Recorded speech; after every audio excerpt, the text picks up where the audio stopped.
स्वागत है the mystic hub में। आज हम भगवद गीता के पहले अध्याय के पहले भाग से शुरुआत कर रहे हैं।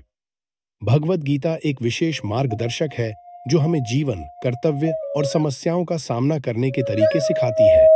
यह हमें सिखाती है कि कैसे उद्देश्य और समझदारी के साथ जीना चाहिए।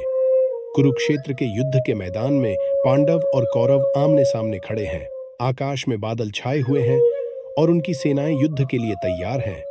पांडव हल्के कवच पहने हुए नीले और सफेद झंडों के साथ खड़े हैं, जबकि कौरव गहरे रंग के कवच में लाल झंडों के साथ खड़े हैं।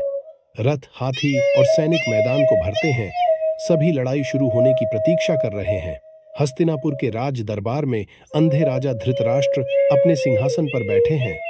उनकी आंखें ढकी हुई हैं और वे जानने के लिए चिंतित हैं कि युद्ध के मैदान में क्या हो रहा है। संजय, उनके विश्वसनीय सारथी, उनके बगल में खड़े हैं और युद्ध भूमि का दृश्य विस्तार से वर्णन कर रहे हैं, जिससे राजा को युद्ध की तैयारी और तनाव का अनुभव हो रहा है। इसी बीच कौरवों के नेता दुर्योधन कौरव सेना के बीच अपने गुरु द्रोणाचार्य के पास आते हैं। गहरे कवच में दुर्योधन चिंता के साथ बोलते हैं और द्रोणाचार्य, जो एक बुजुर्ग लेकिन समझदार योद्धा है, ध्यान से सुनते हैं। कौरव सैनिक उनके पीछे पंक्तियों में खड़े हैं, अपने हथियारों के साथ तैयार हैं, युद्ध का संकेत मिलने का इंतजार कर रहे हैं। जैसे ही युद्ध शुरू होने का समय आता है, कौरवों के सबसे बड़े योद्धा भीष्म अपने शंख को बजाते हैं, जिससे युद्ध भूमि में एक तेज और शक्तिशाली ध्वनि गूंज उठती है। अन्य योद्धा जैसे द्रोणाचार्य, कर्ण और अश्वत्थामा भी अपने अपने शंख बजाते हैं। पांडव पक्ष में कृष्ण और अर्जुन भी अपने शंख बजाकर इस युद्ध के प्रारंभ की घोषणा करते हैं। अर्जुन मन में बेचैनी लिए अपने सारथी कृष्ण से अनुरोध करते हैं कि वह उनके रथ को युद्ध के मैदान के बीच में ले जाए, ताकि वह दोनों सेनाओं को स्पष्ट रूप से देख सकें। कृष्ण शांति और धैर्य के साथ रथ को बीच में ले जाते हैं, जिससे अर्जुन को दोनों पक्षों का पूरा दृश्य मिल जाता है। अर्जुन चारों ओर देखते हैं और अपने परिवार, मित्रों और गुरुओं को दोनों पक्षों में लड़ने के लिए तैयार देखते हैं।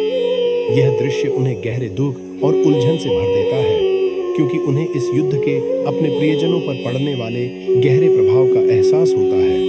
अपनी भावनाओं से अभिभूत होकर अर्जुन अपना धनुष गिरा देते हैं और रथ के फर्श पर बैठ जाते हैं। उनका चेहरा दुख से भरा हुआ और उनके हाथ कांप रहे हैं। वे कृष्ण की ओर मुड़ते हैं, जो उनके पास खड़े हैं, शांत और करुणामय, मार्गदर्शन और समर्थन देने के लिए तैयार।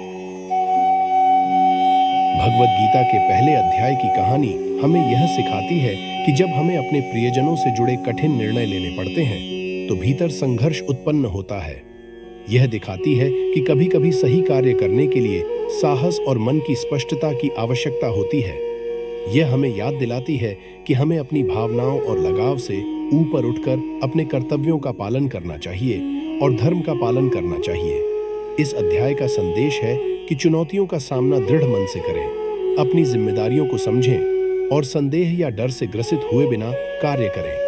देखने के लिए धन्यवाद। अगले अध्यायों के लिए जुड़े रहें, क्योंकि हम भगवद गीता के अन्य हिस्सों को भी समझेंगे। कृपया द मिस्टिक हब को सब्सक्राइब करें, इस वीडियो को लाइक करें और इसे दूसरों के साथ शेयर करें, ताकि वे भी भगवद गीता की शिक्षाओं के महत्व को जान सकें।